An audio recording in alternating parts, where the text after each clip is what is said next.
Brothers and sisters, welcome. When I woke up this morning, I was not expecting that I was going to want to talk about Dungeons and Dragons or D&D as it's also known. But I was out on the internet and I came across something that said Elon Musk wanted to buy or was thinking about buying Dungeons and Dragons, which is owned by Wizards of the Coast and Hasbro. I was like, what? Why would he buy Hasbro? Yeah, I mean, he's already got starships going to Mars. He's already created the first successful large scale car company in America since the 40s. I think that was Jeep AMC was the last time this happened.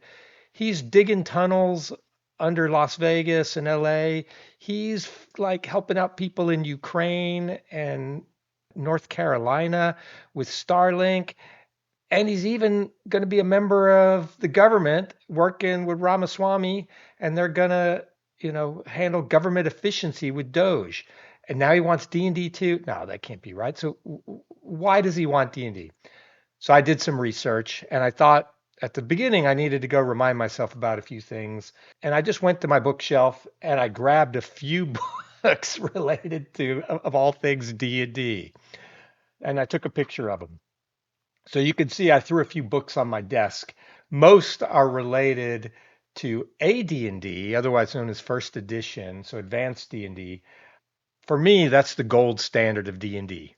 And I know a little bit about D&D. I've bought a few D&D books over the years. I even own about five fifth edition books. So pretty much I own copies of every D&D edition, not every book, but books from every edition through the fifth edition. I don't own any sixth edition yet, but I think they just came out. So before I go into the details on why does Elon want to buy D&D, let me give you Deslok's origin story. I think that might be useful to kind of set the stage. So Deslok was actually born about 40 odd years ago in the keep on the borderlands. He traveled to the caves of chaos and he fought kobolds and he fought goblins and orcs there. Deslok explored the ruins of Castle Greyhawk. He then traveled the world and was the scourge of the slave lords. He fought the giants in their steading and in the rift of the ice giant king. He climbed the barrier peaks and saw things that defied imagination. He doesn't have the words to explain what he saw in those caves. He fought the drow and the demon queen.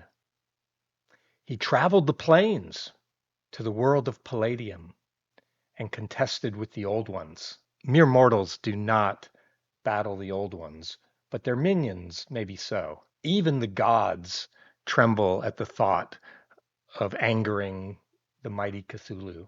He also matched wits with the servants of the Knight of the Sword, Ariok. Again, mere mortals do not battle the gods. Well, unless your name is Elric and you bear the mighty Stormbringer, or your name is Coram Jalen Ursai, who slew the sword rulers. He even learned the ways of the shotgun on Boot Hill, and he fought alongside the turtles after the bomb. He traveled to Vanadil and fought against the mighty Kirin, Cerberus, Tiamat, alongside the heroes of Lost Paradise. This is the story of Deslok. This is the story of all the D&D players, all the heroes of epic fantasy. This was the golden age of tabletop role-playing games. AD&D was the gold standard, and it was created by giants, Kuntz, Ward, Anison, Gygax.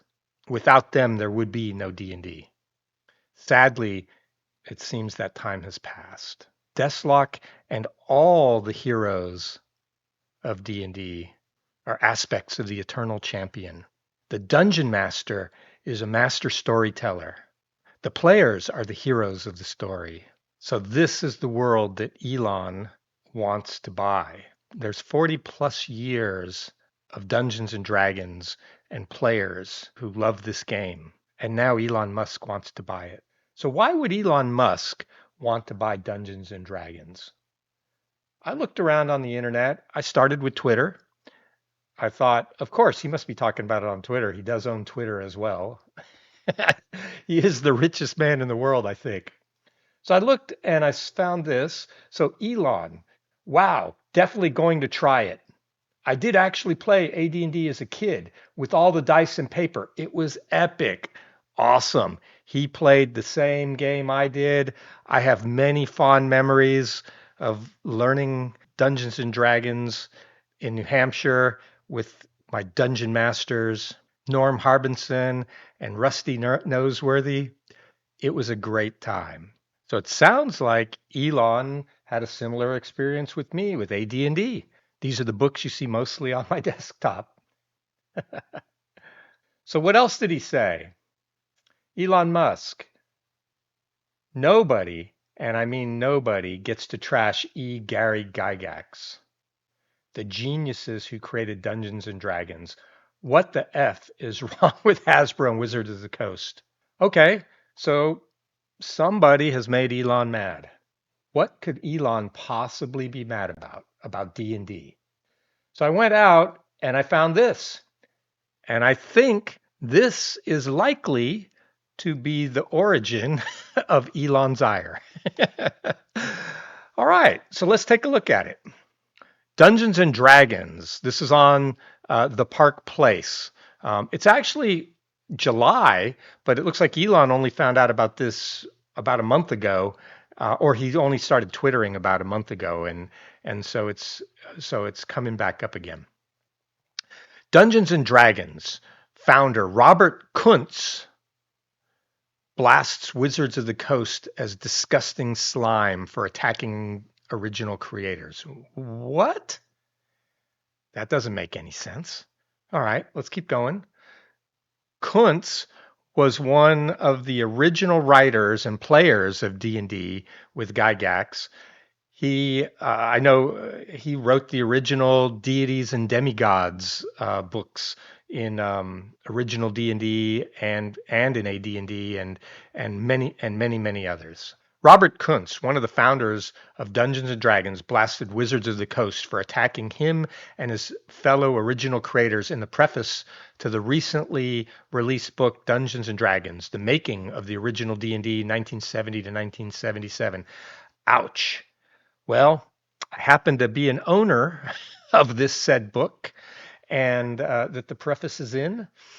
And if you look above my picture on my desktop, there's a copy of it. All right, let's see what did they do to make Robert mad. In the preface written by Jason Tondro, a senior designer of Dungeons and Dragons and shared by X user DLSD25, Tondro attacks the original creators, writing some language in the first iteration of D&D presents a moral quandary. The documents reproduced in this book include many pages of charts and tables alongside lists of monster spells and magic items. But that game content also includes a virtual catalog of insensitive, derogatory language, words that are casually hurtful to anyone with a physical or mental disability or who happen to be old, fat, not conventionally attractive, indigenous, black, or a woman. I'm going to have to get my books out because I don't really remember any of that. Tondro continued, some people have charitably ascribed the language to authors working from bad assumptions. Bad assumptions? Okay. In the 1970s, historical wargamers in America were predominantly white, middle-class men. Okay. I can see where this is going now. I actually understand now. It isn't surprising that they would dub a class of soldiers the fighting man. What's wrong with that? They are fighting men. And most soldiers are men. And back then in the time of swords and sorcery, they were fighting. I I don't see a problem with this. But when in the pages of Greyhawk, the description of the queen of chaotic dragons includes a dig at women's lib, the misogyny is revealed as a conscious choice. Really? Okay, it's time to start doing some research. I happen to own a copy of said Greyhawk too. So I dug out my copy of Greyhawk by Gygax and Kuntz, no less. The guy who is kind of upset. So I can see why he's upset. They're basically saying he's a misogynist. Well, him and Gygax, I guess, because they're talking about Greyhawk. All right, so let me flip through Greyhawk and see if I can find out what the heck they're talking about. And the book is very short, and it only contains this one short paragraph, and it is so here, let's read it. The Dragon Queen, the chromatic dragon, is a huge creature with 5 heads, one of each color of the 5 chaotic dragons. Okay? Her body is striped in these same colors, and her tail is that of a wyvern. She can employ all heads at once, either to breathe or cast spells. Her major abode is in a stupendous cavern far beneath the earth. Her guard consists of 5 dragons, each of largest size of the 5 chaotic types of dragons. Her major aim is to spread evil. This is an excerpt that I cut directly out of my own copy of Greyhawk. So this is the only thing that I think they could be talking about. I really don't see anything problematic here. The chromatic dragon is a huge creature. So is that the fat comment? What else do we see? But when in the pages of Greyhawk, the description of the Queen of Chaotic Dragons includes a dig at women's lib. I don't see it. I don't know what this has to do with women's lib. She lives in a stupendous cavern. She has a guard of 5 dragons of the 5 chaotic dragon types. The chromatic dragons in D&D, just FYI, if you move into second edition or into first edition AD&D, the chaotic dragons are all evil, and then the metallic dragons are all good. And Bahamut is the king of the metallic dragons, and the dragon queen is Tiamat, the queen of the chromatic dragons. So I still don't get it, but I decided to go ahead and look up Tiamat because he's saying, historical wargamers were white middle class men and they were using bad assumptions. Okay, she's listed as a chromatic dragon here, but in AD&D, she's also named Tiamat. So let's look up Tiamat. I went to Britannia and I found Tiamat. So Tiamat from Mesopotamian mythology. In ancient Mesopotamian mythology, the primordial goddess who was the personification of salt sea and the mother of the gods, she also was associated with the chaos of creation. Tiamat and Aspu, also spelled Abzu, the personification of fresh water beneath the earth, are the source of a family of gods with whom she eventually went to war. She was slain by Marduk, the chief god of the city of Babylon, and from her body he created the universe. In later myths, Tiamat was sometimes portrayed as the serpent or dragon, and these images have inspired creatures in modern popular culture, notably the role-playing game Dungeons and Dragons. Okay? So from Kuntz's, excerpt, the Dragon Queen, the chromatic dragon, is a huge creature with 5 heads, one of each color of the 5 chaotic dragons. It says right there, she was also associated with chaos. She was a dragon. She was female. I don't see it. I don't see the misogyny. I don't see the assumptions. This actually looks like it's a fair representation of Tiamat in a fantasy setting. And let's remember, D&D is a fantasy setting, and they were writing about the world of Greyhawk. It's a place of adventure. It's not the real world. Let's keep going. The Queen of Kedic Dragons includes a dig at women's lib. The misogyny is revealed as a conscious choice. Somebody in the comments, please tell me where I'm wrong and where this is misogynist or working from bad assumptions. I don't see it. But anyway, Tondro went on. Slavery appears in the original D&D not as a human tragedy that devastated generations over the centuries, but a simple commercial transaction. What is he talking about? Does this guy has this guy actually played D&D?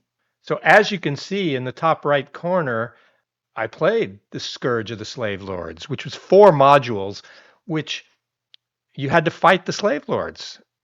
In D&D, the DM is a master storyteller.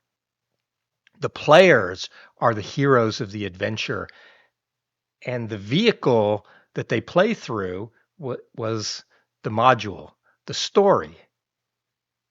So Scourge of the Slave Lords was a story about heroes fighting the slave lords. So I don't think this Tondro character knows what he's talking about. His vision of D&D is not my vision of D&D. The stuff he's talking about, I didn't see any of it. So I went out and looked at the cover of the Slave Pits of the Undercity, and here I'll read you what I found in the red box. It's a time to put a stop to the marauders. For years, the coastal towns have been burned and looted by the forces of evil. You and your fellow adventurers have been recruited to root out and destroy the source of these raids. But beware, hundreds of good men and women have been taken by the slavers and have never been seen or heard from again. This was the backdrop that the dungeon master was having the players play against. The players were the heroes that were going to fight the good fight and destroy the slave lords. I can't reconcile that with slavery appears in original D&D not as a human tragedy but devastated generations over centuries, but as a simple commercial transaction. Now I know Tondro is going to say it says something about slaves somewhere in original D&D, and I'm talking about a different revision, but to me it's all the same thing. And I don't see it. Then let's talk about cultural appropriation. The cultural appropriation of original D&D ranges from the bewildering, like naming every 6th-level cleric a llama, to the staggering, gods, demigods, and heroes, not reprinted in this book, includes game statistics for sacred figures revered by more than 1 billion people around the world, he wrote. Were players expected to fight Vishnu, one of the principal deities of Hinduism, kill him and loot his +3 sword of demon slaying? No, they weren't. Tondro, you're an idiot. As I said at the beginning, mere mortals did not fight the gods, even heroes. So let's take a look at the gods again. And I can see why this would make Kuntz mad, because they actually left his work out of the reprint because of some woke nonsense, as I think Margaret Weiss is alluding to up above. So let's look at that. Vishnu has 389 hit points. Hard to read, but I think he's got an armor class of -5, and I point you towards no intelligent creature can do violence within 30 yards of Vishnu with no saving throw. People do not fight Vishnu. I'm telling you right now. I can really see why Robert Kuntz, I hope I said that right, and Elon Musk are angry at Wizards of the Coast. And you know what? I agree with them. So I wanted to see if there was anything more from Mr. Tondro, who wrote the preface. And sure enough, I found something. Early in the book's development, the marketing team asked me what sort of critiques we should expect and prepare for. And I and the editors agreed the problem was going to be from progressives and people from underrepresented groups who justly took offense at the language of original D&D. I didn't write the preface until late, and I wrote it to address these concerns. It never occurred to me that I'd rise the ire of the grognards. It's obvious now when I look back on it, but I just don't take those critiques seriously even now. I consider these people not worth listening to, so I didn't anticipate their outrage. Okay, fair enough. So I'm definitely a grognard. I'm a proud grognard. I am one of your customers, Wizards of the Coast.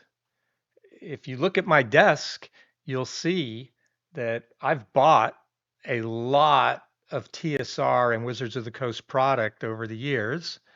Um, I am an owner of 5e Dungeons and Dragons books. I didn't put those on my desk because they're not my preferred version. I much prefer the original TSR written, by Arneson, Kuntz, Ward, Gygax, Bloom. They're much superior to your product. I can tell you right now. And I haven't even seen version 6, but none of your versions hold a candle to AD&D. But I was still one of your customers. I did go buy this piece of crap that the preface is in. As Kuntz said, just a reminder of who the real racists in the hobby are.